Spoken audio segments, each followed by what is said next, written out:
We met Seruo Frank at his stage in Ntenda, a Kampala suburb. He is one of the hundreds youth who have acquired an EV bike, and he says his target was to save money off his day and night job.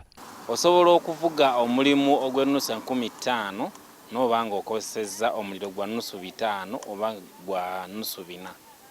Ate ekitali ku piki y'amafuta. Lwansonga piki y'amafuta osobola okuba nga otaddemu amafuta nga ga 15, this time tegakyawuza na lita ne gakolera omutwalo gumu n'ekitundu.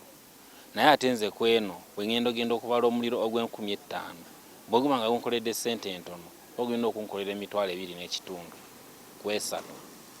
With the state of economic affairs, that's every border riders need. Save or spend normal amounts for a sizable distance as opposed to spending more using a petrol engine.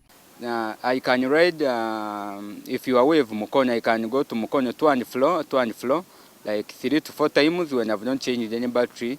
And if you go back to fuel, you can't use the fuel of 6K going to Mukono and coming back, then going back. Assemblers of electric or battery-powered motorcycle taxi, or commonly known as bodas, are predicting that in the near future, Uganda could see a full migration from petrol to electric-powered motorcycle taxis. I see the motorcycle sector transitioning almost 100%, with the remaining 3 or 5% in, very remote areas where no one has ever built a swap station, right? The way it is right now, there are also areas in Uganda where no one ever built a fuel station and they sell fuel in the bottle, and at the roadside.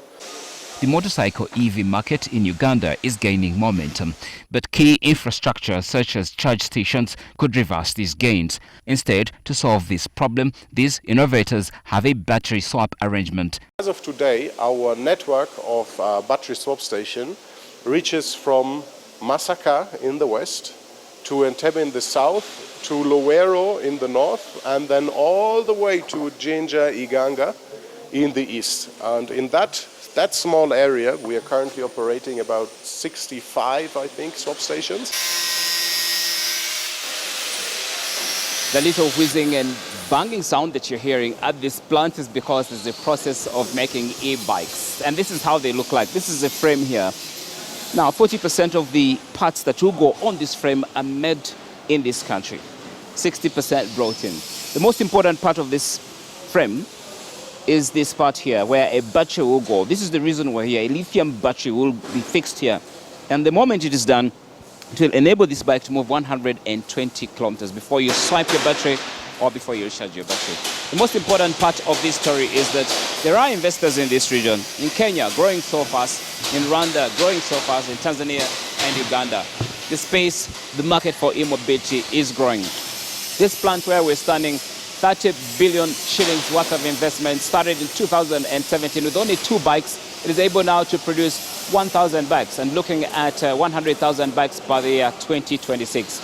But for such things to happen, the growth of the e-mobility market in Uganda that we're seeing has a great potential to grow. But for that to happen, the policies, the friendly policies have to be put in place. Existing players bring every nut and bolt in a CKD kit, complete knockdown kit, bring it here to Uganda to assemble that motorcycle, right? Now for us, we have started doing maybe 20, 30, 40% components, we produce them here, right? Yeah, now if I bring in the other 60% at the border, they say, well, those are spare parts, you have to pay 25% tax. But those who bring in everything, they only pay 10%.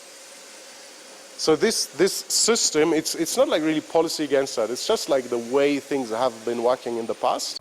Malcolm Sime, NTV Weekend Edition.